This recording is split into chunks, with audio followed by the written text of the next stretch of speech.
Motif pelaku utama bunuh Mutia Pratiwi, beri upah Rp105 juta untuk buang mayat korban. Polda Sumut bersama Polres Tanah Karo dan Polres Pematang Siantar menangkap 5 orang terkait kematian Mutia Pratiwi, 26 tahun, mayat perempuan yang ditemukan di Brastagi, Kabupaten Karo pada 22 Oktober lalu. Kelimanya ialah Joe Frisco Johan alias Joe, 36 tahun, warga Jalan Merdeka, Kelurahan Pahlawan, Kecamatan Siantar Timur, Kota Pematang Siantar dan Sahrul, 51 tahun, warga Kabupaten Simalungun.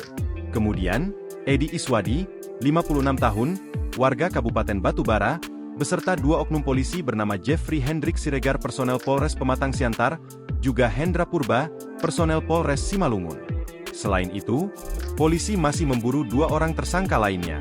Direktur Reserse Kriminal Umum Polda Sumut Kombes Sumaryono mengatakan, Mutia Pratiwi meninggal akibat dianiaya Joe Frisco Johan saat melakukan hubungan suami istri pada Minggu 20 Oktober.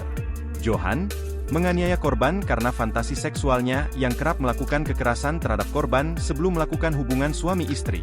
Keduanya disebut menjalani hubungan spesial sebulan belakangan seusai korban bebas dari penjara karena terlibat narkoba. Setelah korban tewas, pelaku menghubungi tersangka Sahrul untuk membuang mayat korban dan menyuruhnya mengambil uang sebesar Rp105 juta sebagai upah.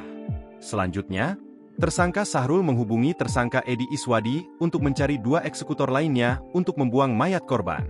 Kemudian, tersangka utama juga menghubungi 2 personel polisi yakni Jeffrey Hendrik Siregar personel Polres Pematang Siantar, juga Hendra Purba, personel Polres Simalungun untuk membuang mayat.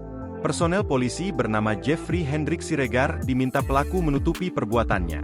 Sedangkan personel polisi bernama Hendra Purba sempat mengangkat korban dan menyuruh pelaku utama membawa korban ke rumah sakit.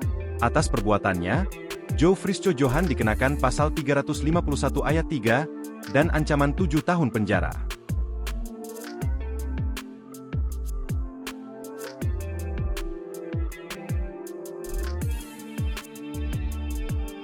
Download Tribun X sekarang, menghadirkan lokal menjadi Indonesia.